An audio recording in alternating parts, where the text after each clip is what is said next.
মাত্র ২ মিনিটে মোবাইল থেকেই আপনার নতুন ডেবিট কার্ড, ক্রেডিট কার্ড বা এটিএম কার্ড অ্যাক্টিভ করুন এবং নিজের মতো করে নতুন পাসওয়ার্ড সেট করুন কোনো ব্যাংকে না গিয়েই। আমি এই কাজটা করছি ব্র্যাক ব্যাংকের আস্থা অ্যাপস দিয়ে। তবে চিন্তার কিছু নেই, প্রায় সব ব্যাংকের ক্ষেত্রেই প্রক্রিয়াটি একই রকম। এই ভিডিওটি দেখলে আপনি যেকোনো ব্যাংকের নতুন কার্ড অ্যাক্টিভ করা এবং নতুন পিন সেট করা পুরো ধারণা পেয়ে যাবেন। চলুন সরাসরি স্ক্রিনে গিয়ে দেখি কিভাবে করবেন। প্রথমে আপনি আপনার ইন্টারনেট ব্যাংক অ্যাকাউন্টটি লগইন করুন। আমি আমার ব্র্যাক ব্যাংকের আস্থা অ্যাপসটি ওপেন করে ইউজার নেম এবং পাসওয়ার্ড দিয়ে লগইন করছি।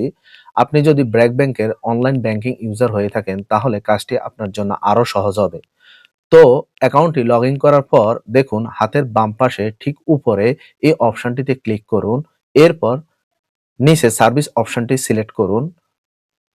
এই পেজে এসে এখানে দেখুন কার্ড ম্যানেজমেন্ট এই অপশনটিতে ক্লিক করবেন। তারপর নেক্সট এ ক্লিক করবেন।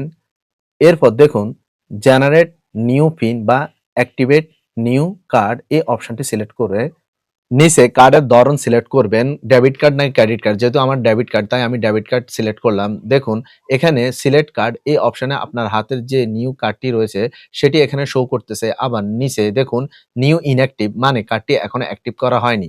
তাই আমরা এটি অ্যাক্টিভ করার জন্য দেখবেন নতুন কার্ডের উপরে যে ১৬ ডিজিটের নাম্বার আছে, প্রথম এবং দ্বিতীয় সাইড ডিজিটের পর তৃতীয় যে সাইড ডিজিট রয়েছে সে সাইড ডিজিট বা সংখ্যায় এখানে টাইপ করবেন।